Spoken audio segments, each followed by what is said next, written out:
Io non c'ero una volta, io ci sono adesso. E la mia non è una favola, è uno spettacolo di vita.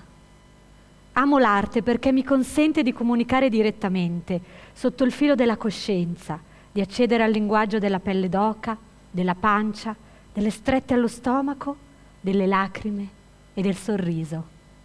Quel linguaggio è come un abbraccio, universale. Non importa se hai le braccia o non le hai, se sei lunghissimo o alto 1 metro e un tappo, se sei bianco, nero, giallo o verde, se ci vedi o sei cieco o hai gli occhiali spessi così, se sei fragile o una roccia, se sei biondo o hai i capelli viola e il naso storto, se sei immobilizzato a terra o guardi il mondo dalle profondità più inesplorate del cielo. Un abbraccio di quelli veri non bisogna barare. È un abbraccio e nient'altro. La tua arte parla per te al di là di tutto. Racconterà chi sei, indipendentemente da quello che gli altri vedono, indipendentemente da quello che gli altri vogliono vedere. La vista è un senso sopravvalutato e se lo dico io che sono una ballerina e una pittrice, potete credermi. Io non c'ero una volta, però un inizio ci vuole ed è questo.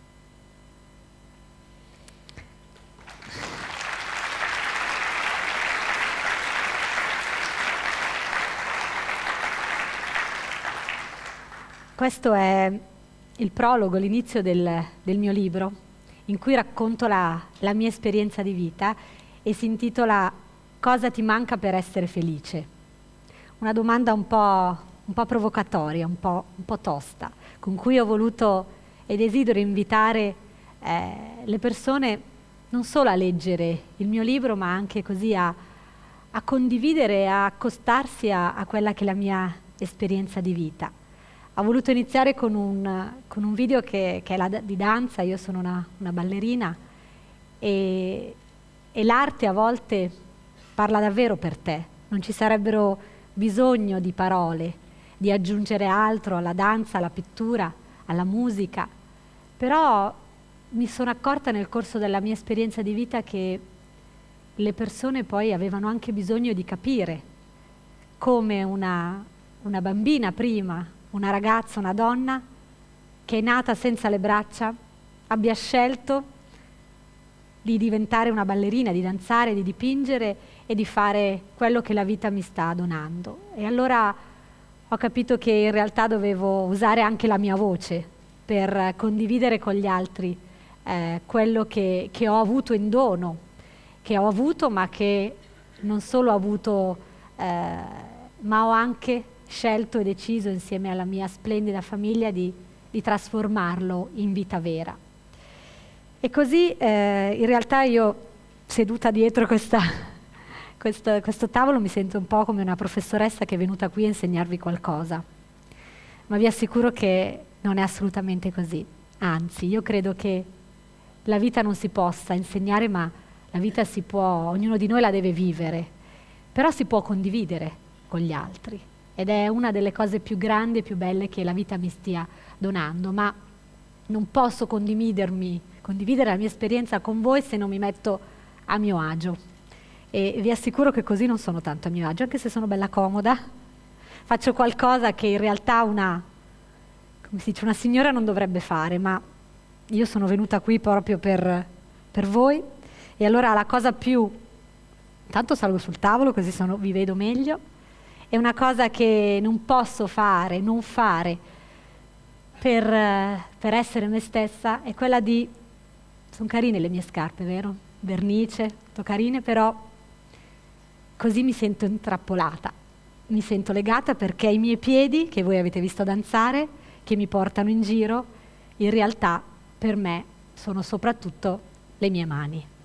E quindi vi presento le mie mani e ora mi sento più libera per raccontarmi a voi in maniera reale, vera, sincera. E come mi disse una volta una bambina di 10 anni, Simona, non è vero che tu non hai le mani, hai le mani in basso. E io l'ho trovata la definizione più bella che qualcuno potesse darmi e non mi stupisco che sia stata una bambina a darmela, perché lei in realtà ha visto quello che è l'utilità, no? Io non avendo le braccia, non avendo le mani, le mie mani ci sono, ma sono solo spostate un po' più in basso.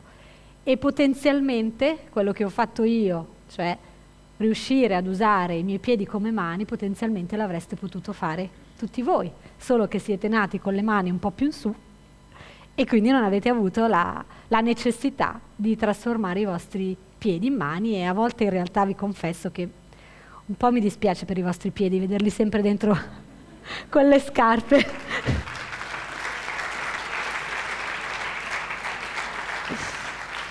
Un'altra bambina, questo ultimamente, dopo che io per un po' di tempo ho iniziato, io come vedete sono vera italiana perché gesticolo, e questa bambina mi disse, ma poi come fai a camminare?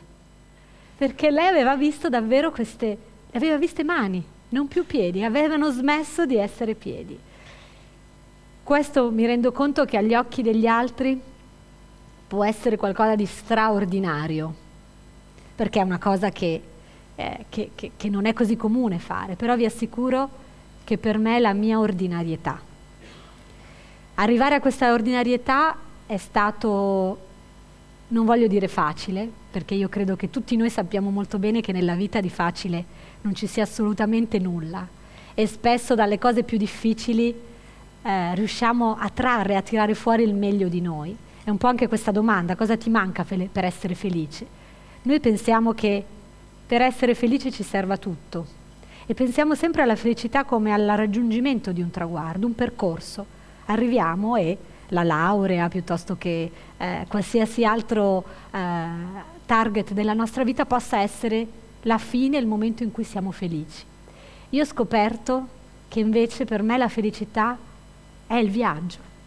Riuscire a scoprire che ogni giorno, anche in quello più difficile della nostra vita, noi possiamo comunque avere un momento in cui diciamo ci rubiamo e ci prendiamo per noi un po' di felicità. E questo l'ho imparato nel corso della mia vita, grazie a dei genitori straordinari, grazie a una famiglia che mi ha accolta come un grande dono, e questo per me è stato l'inizio più bello e più importante che io potessi avere. E poi insieme ci siamo costruiti la nostra vita, abbiamo imparato. La mia mamma diceva sempre che lei è cresciuta con me, capendo che le mani erano un po' più in basso, capendo che alcune cose dovevano essere messe nella casa in un altro posto, ma quella diventava la nostra normalità, era la nostra prospettiva nei confronti della nostra vita. E io penso sempre che con la nostra semplicità e normalità, se l'abbiamo fatto noi, che forse siamo partiti così da un punto di partenza non uguale a quello degli altri, non voglio dire più difficile, inferiore, semplicemente diverso da quello degli altri, lo possiamo fare tutti noi, e non ci possono essere scuse che ci impediscano di dire no, noi non lo possiamo fare. E questa è la cosa per me più importante da condividere con gli altri. Io sono felice di avervi mostrato questo video di questa danza, perché non è un video a caso. Io sono tanti anni che danzo in teatri importanti, e di video ne avevo davvero tantissimi. Tra l'altro lì ballo con un ballerino del Teatro alla Scala di Milano, Marco Messina, ma quello era un balletto speciale, perché quel giorno, l'anno scorso, nel 2012, la mia mamma quel giorno veniva operata e io avrei voluto stare accanto a lei, ma lei me l'ha impedito, perché doveva andare a danzare in questo evento, e lei mi disse: tu devi andare a fare quello per cui noi abbiamo lottato tanto, e questa danza ci porterà fortuna. Era un concerto per il Papa, è andato su Rai 1, e io vi assicuro che sono partita quel giorno col treno, potete immaginare con che cosa dentro il cuore, ma sapevo che lei aveva ragione, perché lei ha sempre avuto ragione, ha sempre saputo, da quanto mi ha tenuto per la prima volta tra le braccia, che la nostra vita sarebbe stata speciale, più impegnativa forse, ma intensa, e quindi non dovevamo lasciare che nulla ci impedisse di fare quello che dovevamo fare. Così io ho danzato per lei, E una volta che lo ridanzo, ogni volta che lo propongo attraverso un video, lei la vedo che mi sorride, perché 6 mesi dopo è salita in cielo la vigilia di Natale. E quindi ora ho capito l'importanza di quel video e l'importanza che continuo a avere nella mia vita e nella vita delle persone che incontro. E questo è un dono, questo è qualcosa di grande, perché anche attraverso il dolore possiamo comprendere delle cose che ci aiutano a dare un senso più grande a quello che in quel momento pensiamo che stiamo perdendo, che non abbiamo più, che ci fa male. Allora io racconto la mia felicità, ma la racconto anche attraverso le difficoltà, il dolore, la perdita, ma con un linguaggio che mi permette però di far trasparire sotto l'amore, la voglia di vivere e questo grande dono che è la vita. Un grande Papa diceva, Giovanni Paolo II, prendete la vita nelle vostre mani e fatene un capolavoro. Al di là che l'abbia detto un Papa, io credo che sia una frase per tutti noi, perché la vita ce l'abbiamo tutti noi, perché è il nostro capolavoro e ogni giorno noi possiamo scegliere di mettere una pennellata in più, un tratto, di cancellare qualcosa a volte, possiamo fare anche quello, però di renderlo nostro, vivo e che ci permetta di arrivare anche alla fine della giornata con un sorriso e di risvegliarci con un sorriso. Questa è la mia filosofia di vita, questo è il modo in cui ogni giorno scelgo di vivere ed è bello condividerlo con gli altri, attraverso la danza, attraverso la pittura, attraverso il mio libro e attraverso i miei incontri, attraverso quello che ho avuto in più forse, o che ho avuto esattamente come tutti gli altri, ma l'ho voluto, l'ho preso e continuo a volerlo e a tenerlo con me, che è la mia vita. Io vi lascio con questa frase: cosa ti manca per essere felice? Ma non perché ve la faccio io la domanda, ma perché forse tutti noi ogni giorno dovremmo svegliarci con un qualcosa che ci dia anche lo stimolo verso noi stessi, di non sentire sempre che tutto è così pesante, ma di cercare anche in un giorno qualunque di pioggia, dove tutto va male, un piccolo sorriso e un piccolo briciolo di felicità, che non è quella alta, quella grande, quella che io chiamo, quando dico che sono spudoratamente felice, lo dico perché è un po' una sfida, a provare a far sì che ogni giorno un po' di quella felicità che ho accumulato diventi una cascata di gioia, di amore. E concludo con la fine del mio libro, che dice: non è retorica, la vita è una danza. Il coreografo mi ha fatto entrare in scena in maniera roccambolesca. Il resto del cast non lo sapeva e si sono un po' spaventati lì per lì. Poi mi hanno fatto spazio e sono diventata una ballerina anche io.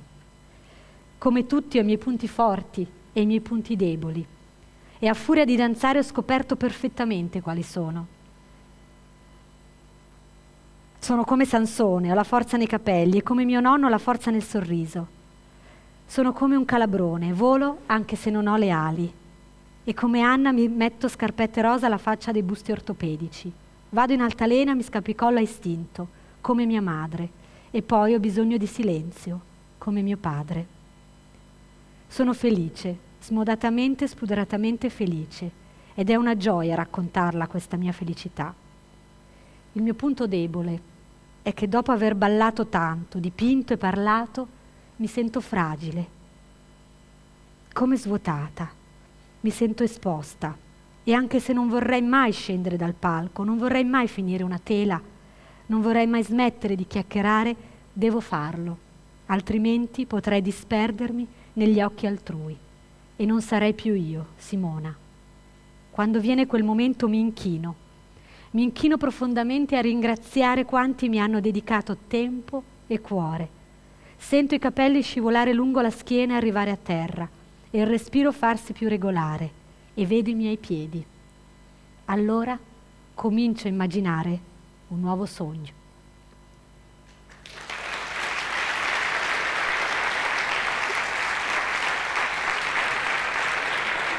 Rimetto le scarpe. Grazie. Grazie.